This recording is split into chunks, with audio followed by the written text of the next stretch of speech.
Meet పెట్టడం వర్ణిలో జరిగింది.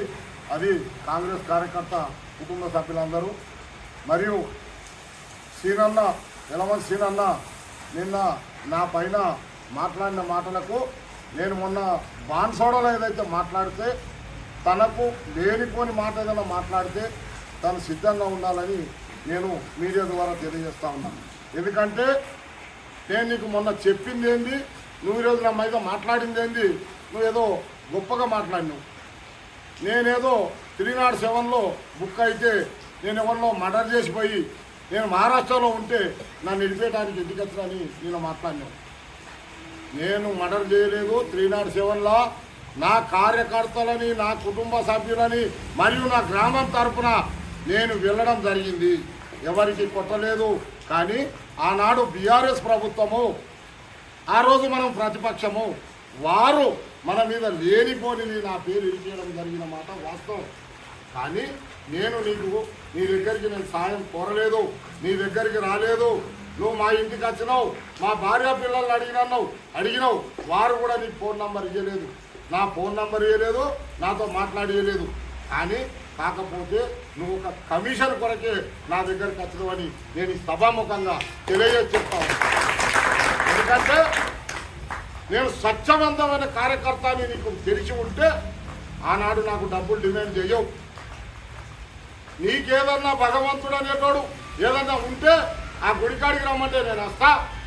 నీకు ఆన్ ది స్పాట్లో సంజీవ్ అని నా మనమడు నీ పనిలో 50,000 రూపాయలు తీసుకొచ్చి ఇవ్వడం జరిగింది. మరి అదేవిధంగా మరియు ఇంకొక వ్యక్తి అతను కూడా నీకు 50,000 ఇవ్వడం జరిగింది. 1,00,000 రూపాయలు తీసుకోలేదని ఏ గుడి మీద చెప్పు, నేను దానికి సిద్ధంగా ఉన్నా. నువ్వు నన్ను డబ్బులు ఇచ్చుడు కాదు, కేవలం నువ్వు డబ్బుల కోసం వచ్చినావు. నాకేమన్నావు, 5 నిమిషాలు అయిపోతే అన్న మీకు బెయిల్ అయిపోతుంది, జడ్జి గారికి చెప్పేసినాం, బోధన్ కోర్టులో బెయిల్ అయిపోతుందని చెప్పేసి ముఖం సాటేసుకొని వెళ్తే మళ్ళీ హైదరాబాద్ వెళ్తే హైదరాబాద్లో నాకేం చేసినాం హైదరాబాద్లో అక్కడ మనకు ఏదైతే రుద్రూరు వాస్తవ్యులు శ్రీధర్ దుర్గాప్రసాద్ అనే వ్యక్తి మనోర్ నీ టైంలో నా దగ్గరికి వస్తావు అనుకోలే. నువ్వు మాకు కాంగ్రెస్ కార్యకర్త కావాలి, నేను నీకు న్యాయం చేస్తా అని చెప్పి నేను పేపర్ డబ్బులు కూడా ఇస్తానంటే తీసుకోకుండా బేలిప్పించిన ఘనత దుర్గాప్రసాద్. నా జీవితం అంతా నేను ఆయనకు రుణపడి ఉంటా. కానీ నువ్వు మాట్లాడే మాట మరి ఓట్ల గురించి మాట్లాడినవు. కోటగిరి మండలం కంచుకోట 6 ఎంపీటీసీలు గెలవడం జరిగింది ప్రతిపక్షంలో. మరియు నిన్నగాక మొన్న సంవత్సరంలో కూడా 4 ఎంపీటీసీలు గెలిచినాం. అయ్యా నువ్వు వర్ణి మండలంలో ఉంటావు, నేను ఒక ఎమ్మెల్యే క్యాండిడేట్ అంటావు, నీ దగ్గర 0. ఒక్క ఎంపీటీసీ గెలిచిన ఘనతది కాదు. నువ్వు ఓట్ల గురించి మాట్లాడతావు. నేను ప్రాతినిధ్యం వహించేది 4 బూతులు కోటగిరిలో 3,000 ఓటర్స్కో. అసెంబ్లీ ఎన్నికల చూసుకో, పార్లమెంట్ ఎన్నికల చూసుకో, నేను ఎక్కడ కూడా బ్రేక్ కాలే. నాది లీడే. కాకపోతే నన్ను రవీందర్ రెడ్డి గారు ఏం చేసిర్రు, చావిడి బూతు, బీజేపీ బూతు, ఆడ ఎవరు వెళ్తారు, నేను వెళ్తా అని చెప్పి. కానీ నేను ఆ రోజు చెప్పిన అసెంబ్లీ ఎలక్షన్లో 160 ఓట్లు వచ్చినాయి. మరి నేను పోయిన తర్వాత 240 ఓట్లు వచ్చినాయి. 120 ఓట్లు పెంచిన. అక్కడ లీడు రాదు సుమా, అది బీజేపీ. కానీ నువ్వు లేనిపోని నిందలేసి నువ్వేదో ఎమ్మెల్యే లెక్క దాని పత్రాలు పట్టుకొని నువ్వు క్యాండిడేట్ కావు అని చెప్పే అర్హత నీకు లేదు. ఇప్పటిదాకా మా సోదరులు మాట్లాడినట్టు నువ్వు మా విగడల్ శంకర్ గురించి మాట్లాడినావు.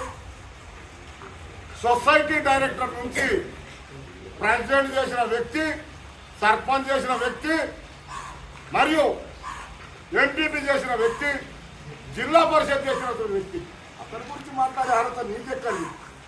నీకు నీ ఇంట్లోనే నమ్ముడు పోనోడివి. ఇప్పుడే చెప్పారు మా సోదరులు, నువ్వు తగ్గ పని పోయి సచ్చినావు. ఇంటి కుక్క ఇంటి దగ్గర మొరిగితే అందం ఉంటుంది, బయట ఇంటికాడ మొరిగితే అందం ఉండదు. నీకు చెప్తా ఉన్నా, ఇంకోసారి మా ఓపికలు నశిస్తే మేము ఏం చేస్తామో కూడా తెలియదు. గతంలో బాదిరెడ్డిని నాశనం చేసిన వ్యక్తివి నువ్వు. ఇదే వారిని అంటావు, మొత్తాటలు పెట్టి తలలు మొదలు కొట్టించి తీసుకపోయింది. మరి నిన్న మాట్లాడుతూ ఉన్నావు, నేను ఎక్కడికి వెళ్ళి అన్నావు, రా గుడి మీదకి రా, జడ్పీటీసీ టికెట్ కోసం కొట్లాడి తీసుకొని 4 సంవత్సరాలు నీ ముఖం పేపర్లో కూడా లేదు. నువ్వే చెప్పినావు ఏటు నగర్ వెళ్ళిన మనోహర్ నేను ఉష్క దందా చేస్తున్నా అని చెప్పి నువ్వు నాకు ఎవరో చెప్పలే, అన్నోళ్ళు చెప్పలే, ఎవరు చెప్పలే. ఆ దందా చెయ్యలేదని రా గుడి మీద చెప్పు. నీర్పూర్ కారి నీరే. మళ్ళా ఈటెల రాజేందర్తో నువ్వే పని చేసుకున్నావు, హరీశ్రావుతో కూడా పని చేసుకున్నావు నువ్వే. నిన్న మాట్లాడుతూ ఉన్నావు నేను పని చేయలే ఏదో మాట్లాడుతున్నారు. అది వాస్తవం, అది అవాస్తవం కాదు, వాస్తవం. నువ్వు చేసిన పని వాస్తవం అది. మరి ఈరోజు కూడా ఆ ఏనుగు రవీంద్ర నుండి కూడా ఉంచుతావో ఆయనను ఒక కట్టకు పెట్టేసి పంపించేస్తావో అది తెలియదు. కానీ నువ్వు మాత్రం ఇప్పుడు పార్టీకి భంగం కలిగిస్తున్నావు. కాంగ్రెస్ కార్యకర్తలని కొట్లాట పెట్టి నువ్వు ఒక సినిమా చూస్తున్నావు. నువ్వు ఒక కార్యకర్తవు కాదు, నువ్వు ఒక యాత్రికుడివి. కార్యకర్త అసలే కాదు, యాత్రికుడివి. నువ్వు అక్కడి నుంచి వస్తావు, ఇక్కడ ఏదో పెడతావు, వెళ్ళిపోతావు.